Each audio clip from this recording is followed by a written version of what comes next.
Hi ചങ്ങായീസ്. അപ്പോൾ temporary resident visa TRV ഈ ഒരു സംഭവം നമ്മൾ അപ്ലൈ ചെയ്തിട്ട് അപ്രൂവ് ആയിക്കഴിഞ്ഞാൽ എന്ത് ചെയ്യണം എന്ന് ആകെ ഒരു കൺഫ്യൂഷനല്ലേ. നമുക്ക് പാസ്പോർട്ട് അയച്ചു കൊടുക്കണമെന്നൊരു റിക്വസ്റ്റും വരും. എങ്ങനെ അയക്കും, എവിടെ പോയി അയക്കും, എന്തൊക്കെ ഡോക്യുമെൻറ്റ്സ് എടുക്കണം, ഇതൊക്കെ നമുക്കൊരു ആ ഒരു സമയത്ത് ഒരു കൺഫ്യൂഷൻ വരുന്ന കാര്യമാണ്.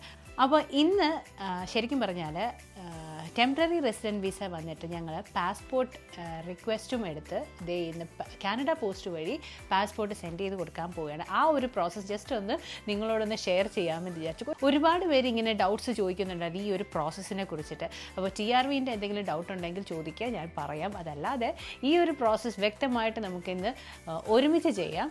അപ്പോൾ TRV എന്നുള്ള ആ ഒരു ആപ്ലിക്കേഷനിൽ നമുക്ക് ഫൈനൽ സ്റ്റേജ് എന്ന് പറയുന്നത് നമ്മുടെ ഡോക്യുമെൻറ്റ്സ് ഒക്കെ അവർ വെരിഫൈ ചെയ്തിട്ട് ഒരു കറസ്പോണ്ടൻസ് ലെറ്റർ വരും, ഒരു റിക്വസ്റ്റ് അവിടെ നിന്ന് വരും നമ്മുടെ പാസ്പോർട്ട് അയച്ചു കൊടുക്കാനായിട്ട്. അപ്പോൾ അയച്ചു കൊടുക്കാൻ സമയത്ത് നമ്മൾ ഇനി ചെയ്യേണ്ടത് എന്താണെന്നാണ് ഇന്ന് പറയാൻ പോകുന്നത്. വേറൊന്നുമില്ല, വെരി സിമ്പിൾ.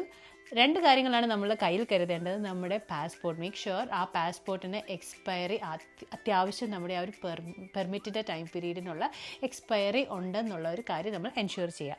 അപ്പോൾ ആ പാസ്പോർട്ട്, പിന്നെ നമുക്ക് ഈ ഒരു റിക്വസ്റ്റ് വന്ന ആ ഒരു ലെറ്റർ, അതിൻ്റെ ഒരു പ്രിൻറ്റും എടുക്കുക.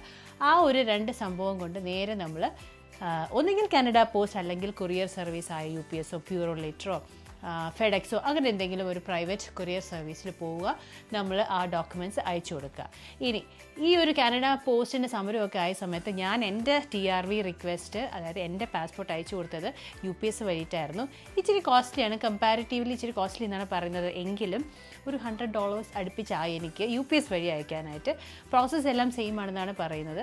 ഇനി ഈ സംഭവം നമ്മൾ അയക്കേണ്ട അഡ്രസ്സ് അറിയാലോ, ഓട്ടോവേയിലാണിത് പോകുന്നത്. കൊറിയർ വഴി അയക്കുകയാണെങ്കിൽ ഒരു അഡ്രസ്സും കാനഡ പോസ്റ്റ് വഴി അയക്കുകയാണെങ്കിൽ മറ്റൊരു അഡ്രസ്സുമാണ്. ഈ രണ്ട് അഡ്രസ്സും ഡിസ്ക്രിപ്ഷൻ ബോക്സിൽ കൊടുത്തേക്കാം. നിങ്ങൾക്കും അത് വെരിഫൈ ചെയ്യാവുന്നതാണ്. നമ്മൾക്ക് ആ ഒരു ആപ്ലിക്കേഷൻ വരുമ്പോഴത്തേനും ഒരു ലിങ്ക് ഉണ്ടാവും ക്ലിക്ക് ചെയ്യാനായിട്ട്.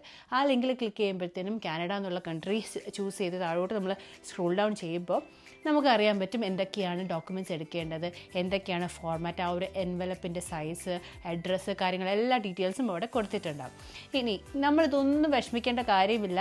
കാനഡ പോസ്റ്റോ അല്ലെങ്കിൽ ഏതെങ്കിലും ഒരു കൊറിയർ സർവീസിലോ നേരിട്ട് ചെന്ന് പറയുക നമുക്ക് TRV കിട്ടിയിട്ട് പാസ്പോർട്ട് ഓഫീസിലേക്ക് അയച്ചു കൊടുക്കാനുള്ളതാണ് എന്ന് പറഞ്ഞാൽ അവർ തന്നെ എല്ലാ സംഭവവും ചെയ്തു തരും. ഞാൻ സത്യം പറഞ്ഞാൽ ഭയങ്കര ടെൻസ്ഡ് ആയിരുന്നു ആ ഒരു ഫസ്റ്റ് ടൈം ചെയ്തപ്പോഴത്തേനും.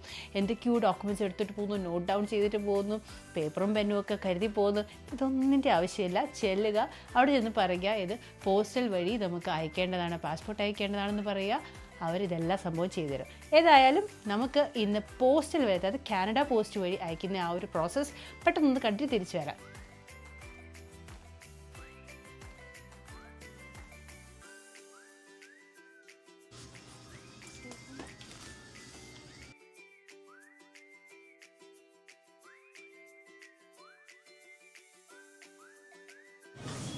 അപ്പോൾ കാനഡ പോസ്റ്റിൽ നമ്മളെത്തി. അവിടെ വന്നപ്പോഴത്തേനും ആദ്യമേ പേ ചെയ്യാൻ പറഞ്ഞു. ഓൾമോസ്റ്റ് ഒരു $45 ആയി പേ ചെയ്തു. അപ്പോഴത്തേക്ക് രണ്ട് എൻവലപ്പ് ഇതുപോലെ തന്നു, ഒരു ചെറുതും ഒരു വലുതും. ആ ചെറുതേൽ നമ്മുടെ അഡ്രസ്സ് എഴുതുക, വലുതേൽ കാനഡ പോസ്റ്റ് ഓട്ടോവേയിലെ അഡ്രസ്സ് എഴുതുക. ഞാൻ എഴുതി സംഭവം അവർക്ക് തിരിച്ചു കൊടുക്കാൻ പോവാണ്.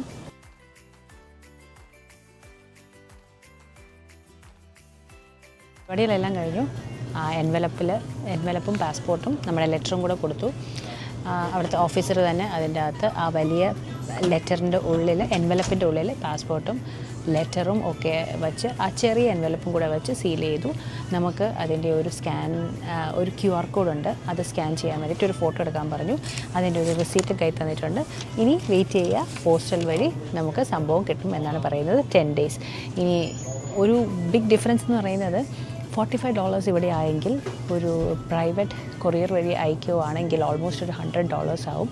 സോ അതൊരു വലിയ ഡിഫറൻസ് തന്നെയാണ്. അപ്പോൾ എന്തായാലും ഇനി കിട്ടുമെന്ന പ്രതീക്ഷയിൽ ഞങ്ങൾ വെയിറ്റ് ചെയ്യുന്നു. ബൈ.